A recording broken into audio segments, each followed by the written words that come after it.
Hola a todos. Lo primero de todos, agradecer la invitación al curso, sobre todo al comité organizador, y empezaré con mi primera charla, cuyo tema es la inestabilidad glenohumeral, de la clínica a la imagen. Eh, bueno, no me he presentado, soy el doctor Javier Fernández Jara, me llaman Willy, y soy radiólogo de músculo esquelético que trabaja en dos centros aquí en Madrid, en el Hospital Sanitas La Zarzuela y en el Hospital Fundación Jiménez Díaz. El esquema que sigue en la charla será una breve introducción, una serie de consideraciones generales para el estudio de la inestabilidad glenohumeral y luego entenderemos la inestabilidad glenohumeral con una serie de casos clínicos y para finalizar las conclusiones. Este esquema que uso en la charla, a modo académico, creo que es fundamental para entender la inestabilidad glenohumeral, que está de forma académica, podemos dividirla en tres escenarios. El escenario 1, que es el caso en el que el paciente ha tenido una inestabilidad postraumática. Normalmente sigue las características en inglés de las siglas TUPS, suele ser traumática, unidireccional, suele ser más frecuente la luxación anterior. Normalmente va asociada a una lesión de Bankart y el tratamiento suele ser quirúrgico. En este escenario 1, sobre todo veremos luego las características, lesiones que tenemos que ver y bajo mi punto de vista en el escenario 1 sería interesante la realización de forma conjunta de un artro-RM y un artro-TC. El escenario 2, para su definición siguen las siglas en inglés AIOS, es el que está producido por una microinestabilidad, suele ser adquirida, suele producirse una microinestabilidad por sobreuso y también normalmente el tratamiento suele ser quirúrgico. En el escenario 2, las lesiones características que iremos a buscar serán las lesiones de SLAP y las lesiones tendinosas tipo pasta, como veremos posteriormente. En el escenario tipo 3, en el cual la característica es un paciente o una paciente, porque es más frecuente en mujeres, que es hiperlaxo, y en su definición siguen las siglas AMBRI. Suele ser atraumática, multidireccional, suele afectar a ambos hombros, el tratamiento suele ser rehabilitación y en el caso de realizar una cirugía, la cirugía que suele realizarse son plicaturas capsulares y cierre del intervalo rotador. Como vemos, son escenarios que son, si los dibujamos como círculo, pueden verse uno y el otro. Es decir, una persona puede ser hiperlaxa y jugar al pádel o puede ser hiperlaxa y tener un traumatismo y luxarse la mano. Con respecto a los deportes que con mayor frecuencia los que se producen en la inestabilidad glenohumeral, pues suelen ser deportes de raqueta como el pádel o el tenis, muy frecuente aquí las lesiones en el pádel por sobreuso, los deportes de lanzamiento como la pértiga, deportes de contacto como el rugby o otros deportes como el fútbol, sobre todo por las caídas, y el voleibol. Antes de comenzar es importante conocer que el hombro a nivel óseo se comporta como un helado, como una bola de helado y un cono, ¿no? Sería una bola de helado grande, que sería la cabeza del húmero, y un cono pequeño, que es la glena de la escápula. Por lo tanto, a nivel óseo, el hombro es muy inestable. Por lo tanto, debido a esto, necesita una serie de estabilizadores, unos estabilizadores activos o dinámicos, que son los tendones del manguito rotador y el tendón de la porciola calvicis, los cuales podemos trabajar de forma potenciando la musculatura, y otros estabilizadores pasivos o estáticos que no se pueden trabajar, que son sobre todo el tamaño y la forma de angulación de la fosa LNDA, la presión intracapsular negativa en la articulación glenohumeral, la adhesión y cohesión de las superficies articulares y, muy importante, y sobre todo valoraremos lesiones de este complejo, el complejo cápsulo-labral ligamentario. Para el estudio de la inestabilidad glenohumeral, ¿qué usaremos? ¿La reso o la artroreso? Pues aquí depende del sitio donde trabajemos. Desde mi punto de vista, si usamos la resonancia magnética únicamente, es como si vamos al estadio, por ejemplo, aquí al Bernabéu, y vamos allí al primer anfiteatro y vemos el partido, ¿no? Si ya vamos al estadio, mismo localización, pero cogemos unos prismáticos, pues ¿qué pasa? Que veremos lesiones que no vemos antes sin los prismáticos. Es decir, veremos la cara de Sergio Ramos anteriormente o la de Karim Benzema, y por lo tanto seremos capaces de ver lesiones más pequeñas, como en este caso de aquí, que es un paciente que tiene una lesión de ALPSA que pasó desapercibida en el estudio de resonancia magnética. Por lo tanto, bajo mi punto de vista, para el estudio de la elasticidad glionumeral es importante la realización de ARTRO-RM o ARTRO-TC. Un punto importante será la realización de resonancias magnéticas en agudo, es decir, muy rápido después de que el paciente tenga el evento de una luxación, en el caso de que el paciente se encuentre en un escenario tipo 1 de elasticidad glionumeral y tenga una luxación traumática de hombro. Aprovechando el contraste del derrame articular que se produce en el momento agudo de esta luxación, si realizamos la resonancia en momento a las 4, 5, 6 horas después del evento traumático, podemos usar este derrame articular a modo de contraste. Esto sería interesante, lo que pasa que requiere una organización en el servicio de radiología importante para poder tener hueco para estos pacientes. Bueno, aquí veis como en los servicios donde trabajo, normalmente al año pues realizamos 300 o 500 ARTRO-RM, ARTRO-TC y como veis, la ARTRO-RM de hombro suele ser la más frecuentemente realizada. Para la punción del contraste diluido antes del estudio de RM o de TC, ¿cuál puede ser nuestro capote? Pues esto depende ya de cada institución. Podemos usar los rayos simples, el telemando, podemos usar la TC, hay mucha gente que lo usa, podemos hacerla sin guía ecográfica, por referencias anatómicas, o como hacemos en nuestro caso, que usamos la ecografía como abordaje, como capote para realizar la punción previa a la realización de la RM o la TC. ¿Cómo lo hacemos? Pues normalmente el paciente tiene cita en la resonancia magnética o en la TC y 30 minutos antes le decimos y tiene su cita en la sala de ecografía.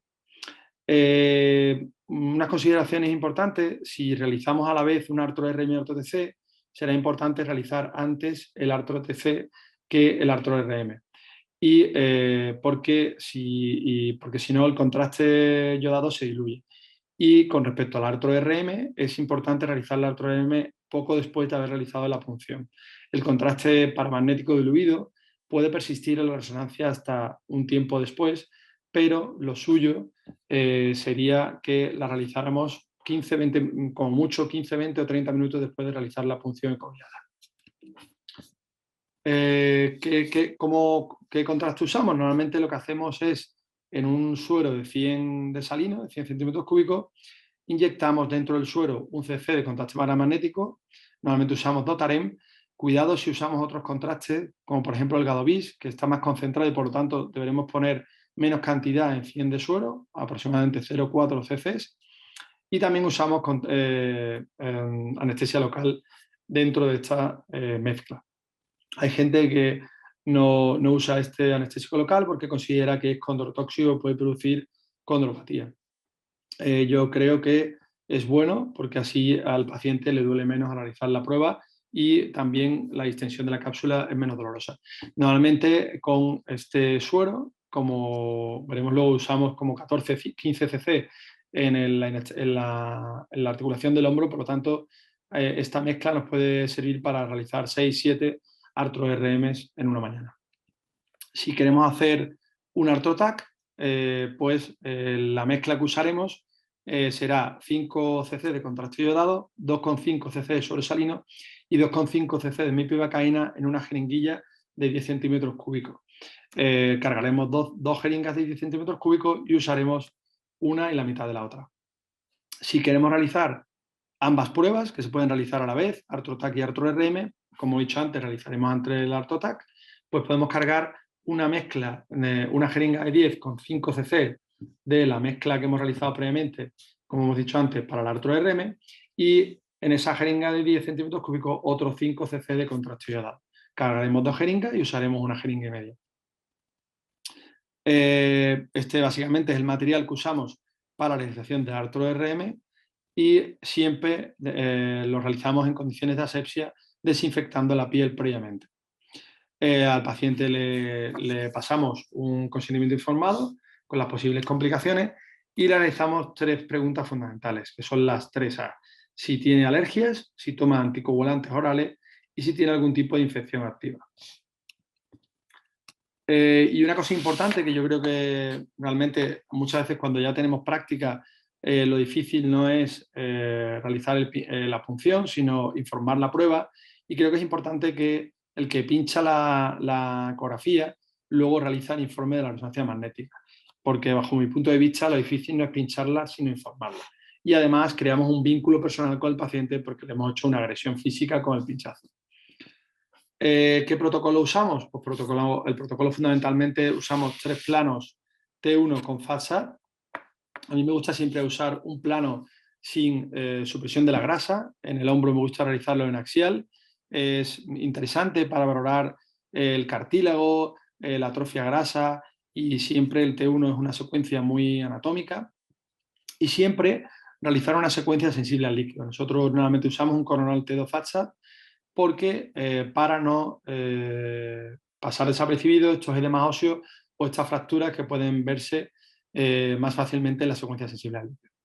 En pacientes operados o con antecedentes de luxación de hombro en el escenario tipo 1 que veremos ahora, me parece interesante la realización de un arto-TC complementario al arto-RM o a veces únicamente realización de arto-TC, puesto que este material de osteosíntesis produce artefactos ferromagnéticos, lo que puede hacer difícil la interpretación de la resonancia magnética. Bueno, ¿cómo lo hacemos? Aquí lo veis en un vídeo rápido cómo se realiza todo el procedimiento. Básicamente yo hago el pinchazo ecoguiado usando un acceso anterior, otros de mis compañeros lo hacen usando un acceso posterior, coloco al paciente con el hombro en rotación externa, le digo que sitúe la mano debajo del muslo o incluso doblando la rodilla y cubriendo su brazo para mantener la rotación externa. Me guío con la ecografía, busco el acceso anterior, normalmente por encima del subescapular, a nivel de la coracoides, hay como un receso graso a nivel del intervalo rotador, y a este nivel realizo un punto dirigido y realizo la punción ecoguiada a este nivel. Para comprobar si realmente he introducido el contraste correctamente, valoro si hay presencia de líquido en la correa occipital y en el deceso articular posterior. La realización de RX simple previa a una artro-RM o artro-TC no es mandatoria, no es necesaria, a no ser que queramos saber si el paciente es del mejor equipo del mundo, el Real Madrid, aunque en este caso concreto el paciente nos fue referido para realizar un artro-RM, vi una deformidad en el hombro, realicé una RX simple, vi que el paciente tenía una luxación inveterada no reducida posterior de hombro y realicé únicamente un TC, puesto que habría que solucionar antes este problema antes de la realización de arto-RM. Yo creo que una TC es suficiente para valorar cómo este paciente tiene una luxación posterior de hombro encajada y no reducida. Vale, pasamos ahora a valorar los 3 escenarios clínicos con casos con imagen. El primer escenario sería un paciente varón de 23 años con luxación reducida tras caída jugando al fútbol. Y en este caso nos encontramos en este escenario, ¿vale? Recordamos que estas serían las imágenes de este paciente, cortes axiales sucesivos en T1 sin supresión y con supresión de la grasa, un corte coronal y un corte sagital.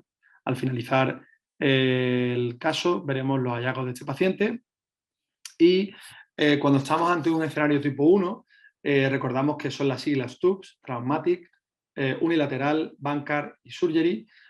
Por lo tanto, iremos a buscar todas estas cosas, empezando por el Hill-Sachs, que es la deformidad que se produce en la región posterior superior de la cabeza humeral. Lo más importante es valorar si realmente el paciente tiene un Hill-Sachs o no lo tiene. Y para ello es importante valorar el Hill-Sachs arriba, ¿vale? Por ello hay que valorarlo a nivel de la apófisis coracoides. Por ejemplo, aquí tenemos un paciente con un claro Hill-Sachs y esto es un pitfall. Si valoramos el Hill-Sachs muy inferior, vamos a meter la pata. Tenemos que buscarlo muy arriba. Es cierto que cuando el Hill-Sachs es muy extenso puede descender hacia abajo, pero esto no es un Hill-Sachs. Esta es la morfología normal de la transición entre la cabeza y el cuello humeral. También es otro pitfall puede ser la presencia de pequeños quistes insercionales en la inserción del infraespinoso. Nuevamente es muy bajo, por lo tanto tenemos que valorar el Hill-Sachs arriba, a nivel de la apófisis coracoide. Luego iremos a valorar el tamaño del Hill-Sachs, valoraremos su longitud y su profundidad Y otra cosa importante es valorar si el Hillsag es on-track o off-track. No voy a entrar mucho en ello, puesto que el doctor Mauricio Estrada hablará más a fondo de ello en la próxima charla, pero simplemente decir que consiste en valorar la relación del Hillsag con el bancar óseo y básicamente consiste en realizar una serie de mediciones. Si el Hillsag es mayor que el bancar, que esta medición que realizamos del glenoid tract, hablaremos de un off-track. Nosotros hace unos años realizamos un estudio para valorar si estos pacientes que tenían lesiones de off-track tenían más severidad de la inestabilidad. Realizamos la medición en 159 pacientes y llegamos a la conclusión de que estos pacientes con off-track tenían mayor severidad en la inestabilidad y mayor problemas para la demanda deportiva. Y siendo práctico, yo bajo mi punto de vista, después de realizar muchas mediciones, una cosa que recomiendo es que si la lesión de Hillsag, y teniendo en cuenta el grado de rotación donde se encuentra la corredera occipital, si la lesión de Hillsag no llega muy a medial, es on-track, y se llega muy a medial. Por ejemplo, en este caso de aquí veis que es una lesión muy amplia, que llega muy hacia la glena, que es muy grande hacia la región medial de la articulación, sería off-track. Luego tenemos que pasar a valorar el bancar, si hay un bancar o hay una variante de bancar. En este caso, lo que característicamente se conoce cuando hay un bancar óseo es el signo de la pera invertida o el signo de la pera mordida. Y aquí lo importante es si el paciente tiene un bancar o tiene una variante de bancar. Lo primero que deberemos valorar es si el paciente tiene un bancar óseo o un bancar o variante o un bancar de partes blandas. Para ello, y por eso considero que en los escenarios tipo 1 sería interesante hacer ARTRO-RM ATTC, vemos este paciente al cual se realizaron las dos pruebas, como en la ARTRO-RM es difícil valorar la presencia de este bancar óseo que tenía el paciente, que bueno, no pasaba contraste a través de la fractura ósea del glenoide, pero sí que tenía el paciente un bancar óseo. Vemos en este caso un bancar de partes blandas en otro paciente, con una lesión también condral asociada, que veremos luego, y en este caso, por ejemplo, sí que la presencia de un edema óseo en secuencias sensibles al líquido nos permite valorar la presencia, en este caso, de un bancar óseo. Con respecto al bancar óseo, podemos realizar una medida del porcentaje de pérdida ósea que tiene con respecto a la glenoide el fragmento óseo. Esto es importante cara a una adecuada aproximación quirúrgica del paciente en el caso de ser necesario. Valoramos si tiene bancar óseo o tiene alguna variante de bancar, como es por ejemplo esta lesión, que es bastante frecuente, la lesión de Perthes, que es un despegamiento del labrum y del periósteo, como vemos en este caso de aquí, un despegamiento, una lesión de Perthes en ARTRO-RM. Otra variante de bancar es el ALIPSA, que en este caso lo que se produce es un despegamiento únicamente del periósteo, ¿vale? Y se queda el labrum pegado al cartílago. Y otra variante importante es el ALPSA. En este caso lo que se produce es una rotura del labrum y un despegamiento sin rotura del periósteo. Este es el caso que he puesto anteriormente, en el que se ve una lesión de ALPSA que pasa desapercibida en resonancia magnética normal y se ve mucho mejor con la realización de ARTRO-RM. Con cierta frecuencia, lo que ocurre es que nos encontramos a los pacientes con lesiones de ALPSA crónico, estos como lesiones en las que el labrum queda cicatrizado medialmente pegado al despegamiento perióstico, y estas lesiones con cierta frecuencia conllevan mucha inestabilidad posterior en los pacientes y requieren un tratamiento quirúrgico. Si la lesión del labrum ocurre en la parte posterior, sobre todo en pacientes con inestabilidad por luxaciones posteriores de hombro, se llama la lesión POLPSA y es como una lesión parecida a la ALPSA, pero con localización posterior. Otra cosa que tenemos que valorar es la asociación de lesiones labrales, de lesiones condrales, como en este caso de aquí, para el caso que presentamos en el escenario 1, y en este caso hay otros dos epónimos, GLAD o GAR. GLAD es cuando existe una disrupción articular glenohumeral, como es el caso este de aquí, y GAR es cuando hay una lesión condral, como en este caso de aquí, que si hay lesiones por impactación física entre la glena y la cabeza humeral, puede haber incluso hasta desprendimiento o que estos cuerpos condrales se desprendan y se quedan como cuerpos libres, como en este caso de aquí, al receso anterior. La lesión del nervio axilar es muy frecuente, el 42% de pacientes que han tenido una estabilidad gliomeral pueden tener una lesión del nervio axilar, pero normalmente en imagen no veremos afectación y son casi el 100% recuperadas de forma espontánea y no dan tampoco ningún tipo de clínica específica. Y las lesiones ligamentarias, que no son muy frecuentes, pero son importantes, pues son todas las que afectan a la banda anterior y a la banda posterior. Tiene una serie de siglas. Las importantes son Hagel, cuando se produce la rotura del ligamento a nivel de la inserción humeral; Bagel, cuando aparte de una rotura del ligamento también hay una avulsión del fragmento óseo; y Eigel, cuando se produce la rotura tanto en la inserción glenoidea como en la inserción humeral.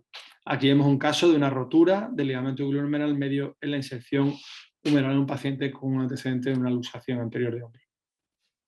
Pasando al caso que presentábamos, pues este paciente tiene una lesión de Hill-Sachs, que parece on track, tiene una rotura del labrum superior que se va y se discurre posteriormente hasta las 7 en el uso horario. Luego veremos que se clasifican según el uso horario las lesiones labrales. También había una lesión condral tipo GAR en la parte anteroinferior de la glena, y este es el resumen de los hallazgos que veíamos en este paciente. Y tenía la presencia, por supuesto, la lesión por contragolpe de una lesión de banca de partes blandas cicatrizada. Pasamos al escenario 2. En este caso sería un varón de 47 años con jugador de hockey con un dolor crónico en el hombro. Se le había realizado una ecografía y un arresto de hombro que eran normales y no tenía antecedentes de luxación traumática de hombro. En este caso nos encontramos ante el escenario tipo 2 y por lo tanto sería un paciente que tiene las siglas AIOS, ¿no? Es adquirida normalmente por la práctica, en este caso deportiva, tiene una microinestabilidad por sobreuso, por la práctica deportiva, y en este caso normalmente el tratamiento suele ser quirúrgico. Aquí vemos las imágenes del paciente: cortes axiales T1 sin supresión y con supresión de la grasa, corte coronal T2 FATSAT y corte sagital T1 FATSAT. Luego comentaremos los hallazgos de la imagen, pero en los casos en este escenario 2, lo que iremos a buscar en las pruebas de imagen serán lesiones de SLAP, que son lesiones del labrum y el tendón de la porción legal bíceps proximal versus variante, lesiones tendinosas, muy características, las lesiones de pasta, en qué estado está la articulación acromioclavicular y si hay lesiones condrales asociadas. Con respecto a valorar si hay lesiones de SLAP o variantes anatómicas, esto sería el kit de la cuestión, ¿no? Es lo difícil de estos casos, ¿no? Y para ello creo que es importante o interesante valorar que las lesiones, las variantes anatómicas se parecen a los ríos europeos, ¿vale? Ahora son lesiones lisas, de bordes bien definidos, bonitas, limpias, ¿vale? A diferencia de las roturas labrales que se parecen más a los ríos americanos, ¿no? Este es el Danubio, este es el Amazonas, son lesiones más fractuosas, bordes más sucios, más escarpados, ¿vale? Y por lo tanto las variantes se parecen a los ríos europeos, las lesiones a los ríos americanos. O también puede asemejarse, las variantes anatómicas serían un dibujo pintado muy bien, pintado a máquina, y las lesiones se parecen más a dibujos coloreados por niños, ¿no? Se sale de la línea, es como más sucio. Las variantes anatómicas que conocemos en el hombro serían, ahora las veremos con ejemplos, el foramen sublabral, el receso sublabral y el complejo Buford. Para la definición de las lesiones del labrum a nivel del hombro, usamos el uso horario. Normalmente las 12 sería arriba, las 6 abajo, siempre anterior a nivel de la apófisis coracoide serán las 3 y posterior serán las 9. Como decía, las variantes anatómicas se parecen a los ríos europeos, tendrán bordes lisos, no serán ni muy profundas ni muy anchas. Característicamente las variantes llegan normalmente hasta las 3 y no van hacia detrás, ¿vale? Cuando veamos quiches paralabrales nos encontraremos normalmente ante lesiones de SLAP, y las variantes suelen normalmente seguir la dirección articular del glenoide y no asocian lesiones del tendón de la porción larga del bíceps si las asocian las lesiones de SLAP. Veremos antes primero ejemplos de las variantes. El complejo Buford consiste en una ausencia del labrum anteroinferior y un ligamento glenohumeral medio muy hipertrófico. Para compensar esa ausencia del labrum, vemos este caso con una ausencia del labrum anterosuperior, ¿vale? No hay labrum anteroinferior, sí hay labrum posterior y un ligamento glenohumeral medio, vemos aquí, muy hipertrófico para compensar esta ausencia. El foramen sublabral sería un foramen que normalmente discurre entre la 1 y las 3 o la 1 y las 2. Vemos aquí un pequeño foramen sublabral como variante anatómica. Vemos que suele ser muy estrecho, bordes bien definidos y lisos. Y el receso sublabral, ¿vale? Que está abierto completamente, normalmente también discurre entre las 12 y las 2. Vemos que, a diferencia de las roturas labrales, como veremos posteriormente, tiene bordes bien lisos, siguiendo la dirección articular de la glenoides. Vemos aquí otro ejemplo de un foramen sublabral. Esto sería un receso sublabral. Esto es una rotura del labrum. Veis la diferencia de los bordes anfractuosos y más escarpados, como los ríos americanos, bordes lisos como los ríos europeos, variante anatómica, SLAP, ríos americanos. Otro ejemplo de receso sublabral, bordes lisos, muy finitos, bien definidos, estrechitos, variante anatómica. Con respecto a las lesiones de SLAP, hay una clasificación que incluso lo clasifica en 10 tipos o incluso 12. Lo importante de ello no es conocer esta clasificación, que sí es importante conocerla y saber de su existencia. Con respecto a las lesiones de SLAP, es muy importante conocer los primeros 4 tipos, que son los primeros que se definieron, y lo importante también es describir la localización de estas lesiones. Más que decir que hay un SLAP tipo 1, 2, 6 o 7, lo importante es describir y decir de dónde a dónde van las lesiones y si hay lesiones asociadas. Aquí vemos un ejemplo de SLAP tipo 2. En el SLAP tipo 2 lo que vemos es una rotura del labrum anterior superior y una lesión proximal del tendón de la porción larga del bíceps sin rotura, pero con una especie de phrasing, como de que se ve despeluchado el tendón de la porción larga del bíceps en su inserción próxima. Aquí vemos un ejemplo de una lesión SLAP tipo 2 con una rotura del labrum y una señal intermedia en la inserción proximal del tendón de la porción larga del bíceps. Aquí vemos de arriba abajo la lesión de SLAP tipo 2, ¿vale? De bordes mal definidos, una lesión de SLAP tipo 2. Aquí vemos un SLAP tipo 3 con una rotura que se asemeja a las roturas de asa de cubo del menisco. Vemos una lesión de SLAP tipo 3. Aquí vemos otro caso muy bonito con una rotura del labrum y un despegamiento del mismo de la inserción del tendón de la porción larga del bíceps a nivel proximal. Y la rotura SLAP tipo 4 es una lesión del labrum antero superior con una rotura. La rotura se entra a nivel del tendón de la porción larga del bíceps, como en este ejemplo de aquí.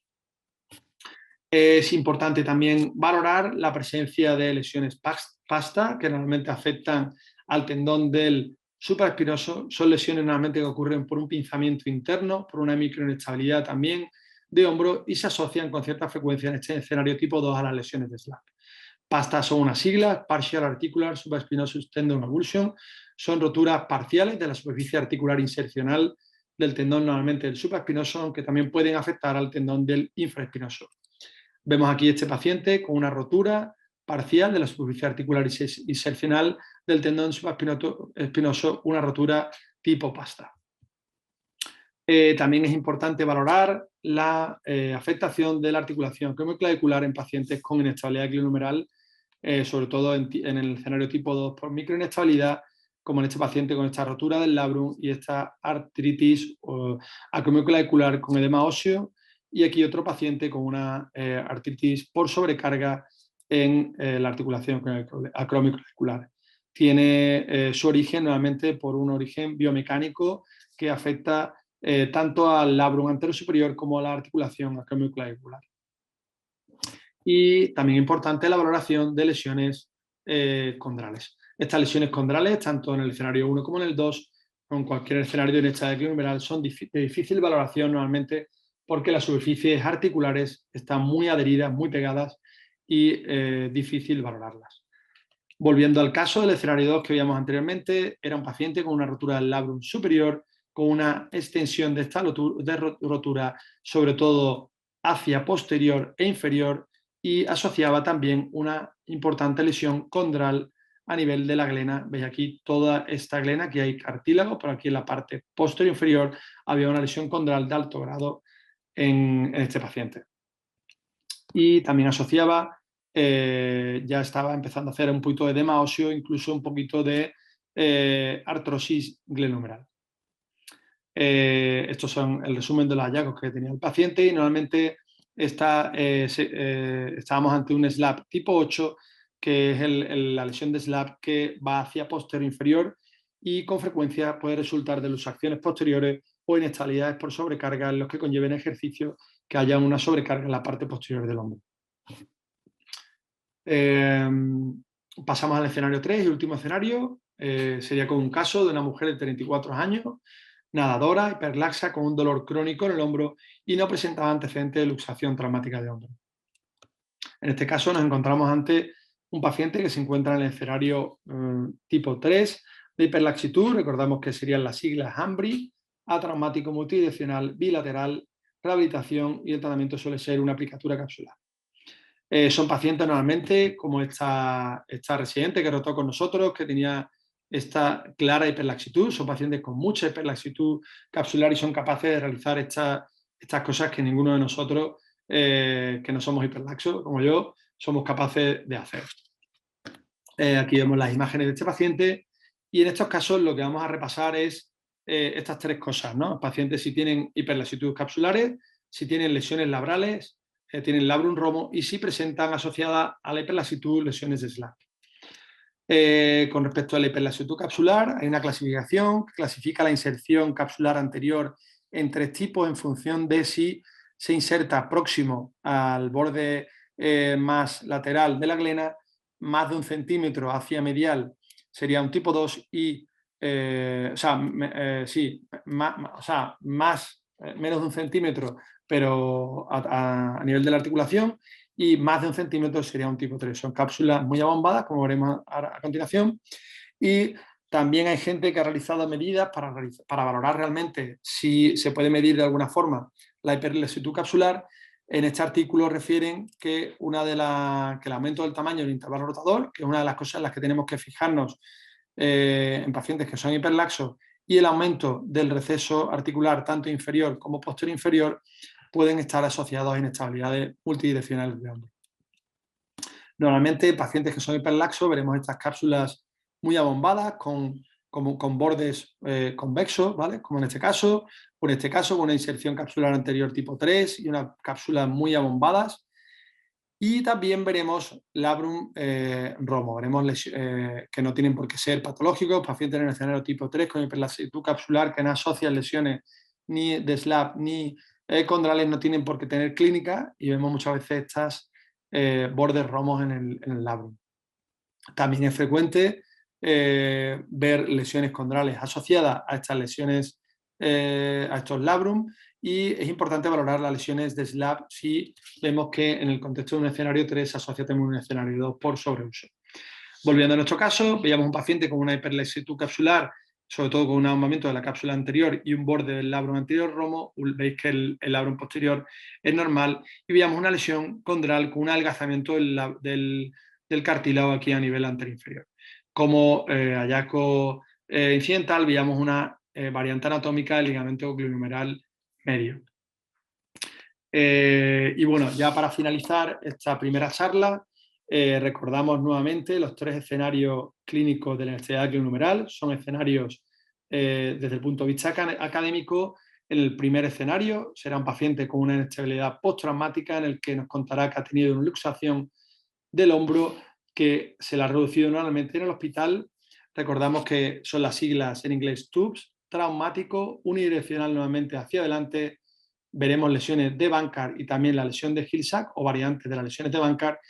Normalmente el tratamiento suele ser quirúrgico y en estos casos, como he dicho anteriormente, puede ser interesante la realización de artro-RM y artro-TC a la vez.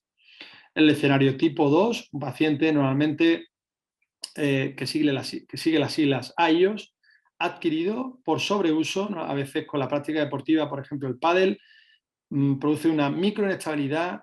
Veremos lesiones de SLAP y de lesiones del tendón tipo pasta, y normalmente requiere un tratamiento quirúrgico. Y el último escenario, el escenario tipo 3, pacientes hiperlaxos, más frecuentes mujeres, las siglas AMBRI, atraumático multidireccional, hacia adelante, hacia detrás, suele afectar a ambos hombros, suele ser bilateral, el tratamiento suele ser rehabilitación para trabajar los estabilizadores dinámicos, los tendones del manguito rotador y los tendones en la porción larga del bíceps, y si se realiza un tratamiento quirúrgico, se realizará una aplicatura de la cápsula y un cierre de intervalo rotador. Recordar también que puede haber como un nexo de unión, puede haber pacientes con un escenario, un paciente hiperlaxo con luxaciones o un paciente hiperlaxo que realice una actividad que produzca una microinestabilidad por sobreuso. Y esto es todo en la primera charla. Muchas gracias por su atención.